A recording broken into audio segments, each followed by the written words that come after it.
अस्सलामुअलैकुम रहमतुल्लाहि ताला व बरकातुहू।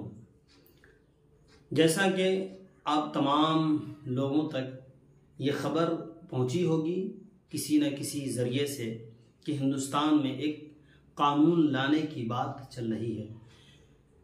आज नेशनल मीडिया से लेकर के जितने यूट्यूब चैनल वाले हैं तमाम चैनलों पर ये बात हो रही है कि हिंदुस्तान में एक कानून लागू होने वाला है, जिस कानून को यूसीसी यानी यूनिफॉर्म सिविल कोड कहा जा रहा है। मेरे मोहतरम, आज इस पैगाम को मैंने पहुंचाना बहुत ही ज़रूरी समझा। वो इसलिए कि जब ये कानून यानी कि यूनिफॉर्म सिविल कोड लागू होगा, नाफिज होगा, तो हिंदुस्तान के जितने मज़ाहिब के लोग हैं तमाम लोगों पर ये नाफिज होगा, यकसा सूल कोड। मेरे मोहतरम, मैं आपसे ये बताना चाहता हूँ कि अगर ये कानून लागू हुआ यानी यूसीसी यूनिफॉर्म सिविल कोड अगर लागू होता है, नाफिज होता है, तो हमें किन किन परेशानियों का सामना करना पड़ेगा और इस कानून के तहत कौन कौन सा कानून लागू होगा और कौन कौन से कानून को ख़त्म कर दिया जाएगा, और ये कानून हमारे मजहबी मामलात में दखल पैदा करेगा जब ये नाफिज होगा। आप सबसे पहले इस बात को जानें कि जब ये कानून नाफिज होगा यानी यूनिफॉर्म सिविल कोड, तो सबसे पहले मुस्लिम पर्सनल लॉ बोर्ड ख़त्म कर दिया जाएगा। उसके बाद इस कानून के तहत निकाह का सरकारी रजिस्ट्रेशन करवाना ज़रूरी हो जाएगा। इस कानून यानी कि यूनिफॉर्म सिविल कोड के तहत एक से ज़्यादा शादी करने पर पाबंदी लगा दी जाएगी, पाबंदी आयद हो जाएगी। इस कानून यानी कि यूनिफॉर्म सिविल कोड के तहत तलाक का इख्तियार मर्द और औरत दोनों को दे दिया जाएगा।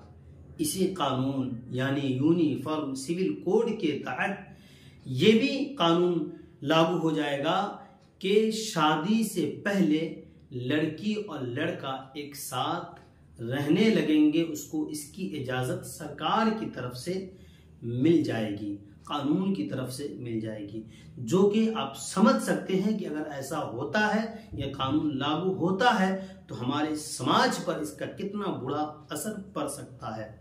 उसके बाद इसी कानून यानी यूनिफॉर्म सिविल कोड के तहत ये भी कानून लागू होगा, हलाला और इद्दत ख़त्म कर दी जाएगी, जो कि हमारे शरीयत में जायज़ है।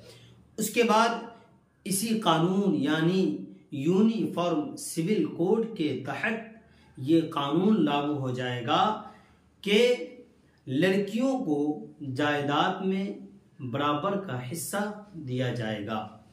और इसी कानून यानी यूनिफॉर्म सिविल कोड के तहत ये कानून जारी हो जाएगा कि लड़कियों की शादी की उम्र मुकर्रर कर दी जाएगी, बढ़ा दी जाएगी।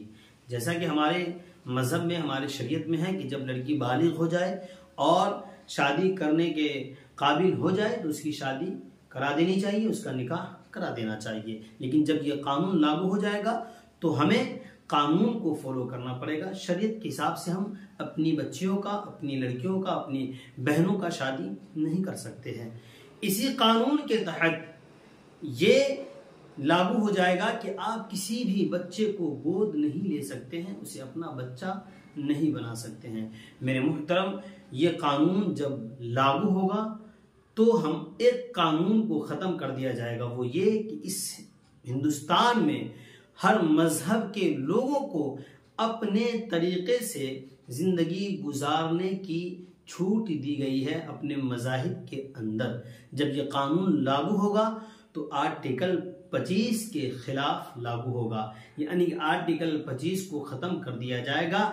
फिर हम अपनी ज़िंदगी को कुरान और हदीस की रोशनी में शरीयत के मुताबिक नहीं, बल्कि हमें कानून के हिसाब से अपनी ज़िंदगी जीनी होगी, अपनी ज़िंदगी गुजारनी होगी और कानून के हिसाब से हमें फैसला लेना होगा।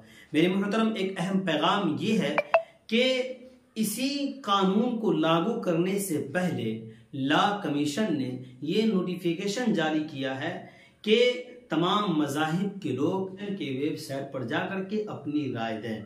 इसलिए मेरे मोहतरम, और मुस्लिम पर्सनल लॉ बोर्ड की तरफ से भी ये नोटिफिकेशन जारी किया गया है कि तमाम मुस्लिम, तमाम लोग, तमाम पब्लिक लॉ कमीशन की वेबसाइट पर जाकर के अपनी राय दें, क्योंकि इसी राय को मद्देनजर रखते हुए हुकूमत 15 जुलाई को ये फैसला सुनाएगी कि यह कानून हिंदुस्तान में लागू हो या नहीं हो। मेरे मोहतरम, आप भी कमेंट्स बॉक्स में जा करके आप अपनी राय दें कि यह कानून सही है या गलत है, ये कानून लागू होना चाहिए या नहीं होना चाहिए। और लॉ कमीशन की वेबसाइट पर जा करके आप अपनी राय ज़रूर